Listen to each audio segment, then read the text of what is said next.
Assalamualaikum warahmatullahi wabarakatuh. Perkenalkan, saya Soliha Agustina dari kelas 3B dengan NIM 2006511000033. Di sini saya akan menjelaskan materi tentang anak berbakat. Untuk pembahasan materi anak berbakat ini ada definisi dari anak berbakat, faktor resiko, asesmen, dan juga penanganan anak berbakat. Definisi anak berbakat. Anak berbakat adalah anak yang memiliki kemampuan-kemampuan yang unggul atau anak yang dapat membuktikan kemampuannya dalam bidang-bidang tertentu seperti intelektual, kreatif, artistik, kapasitas kepemimpinan, atau akademik spesifik yang mampu memberikan prestasi dan memiliki kecerdasan yang tinggi.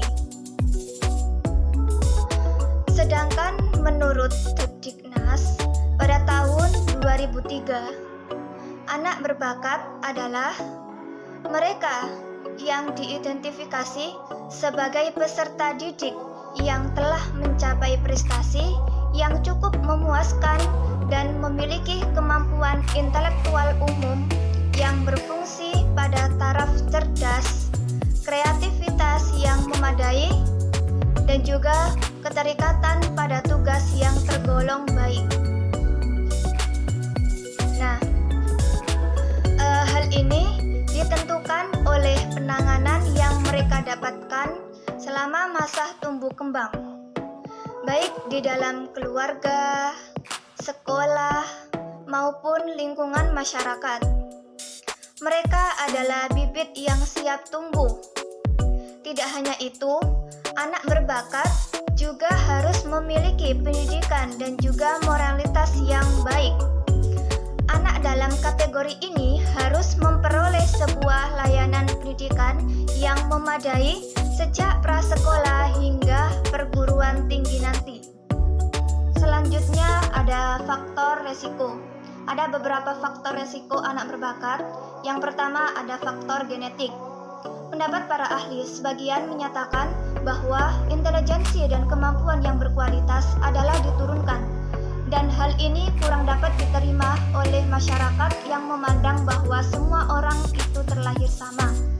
Penelitian genetika perilaku menyatakan bahwa setiap jenis dalam perkembangan perilaku dipengaruhi secara signifikan melalui gen atau keturunan.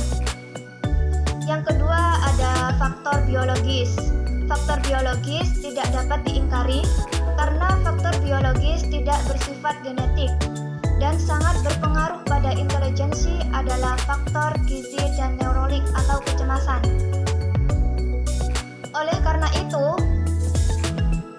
kekurangan nutrisi akan berpengaruh pada tumbuh kembang anak, sehingga anak kesulitan menerima pelajaran atau aktivitas yang dilakukan dalam kesehariannya.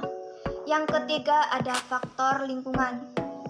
Anak yang disadari yang memiliki potensi tertentu sangat perlu dikembangkan dan perlu memiliki keluarga yang penuh akan perhatian dalam memberikan rangsangan, juga pengarahan dan dorongan untuk kemampuan mereka.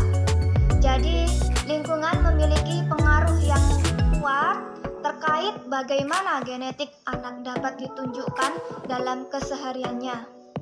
Dan juga faktor ini menentukan apakah individu akan berfungsi pada capaiannya yang lebih rendah atau tinggi dari rentang tersebut. Selanjutnya di sini ada asesmen anak berbakat. Dalam melihat anak berbakat yang sesuai dengan kemampuannya, terdapat hal yang bisa kita lakukan di mana kita memerlukan tindakan asesmen, yaitu observasi, pemberian tugas, dan juga portofolio untuk mengasesmen anak. Dan juga kita mengetahui kebiasaan anak, kemudian kita kembangkan. Asesmen ini akan bermanfaat jika dilakukan secara konsisten dengan berbagai aktivitas dan proyek. Nah, yang terakhir di sini ada penanganan anak berbakat. Ada beberapa penanganan anak berbakat. Yang pertama, memperhatikan karakteristik anak dari sisi positif. Kedua, biarkanlah anak untuk bereksplor dengan kemauannya. Seperti contoh, jika anak senang menggambar, kita bisa memfasilitasinya dengan buku gambar dan juga pensil warna atau krayon. Selanjutnya, dengarkanlah anak dengan tetap respek padanya. Anak berbakat akan banyak bertanya dalam setiap hal. Untuk itu, berilah tanggapan yang baik agar anak bisa merasa lebih percaya terhadap kita.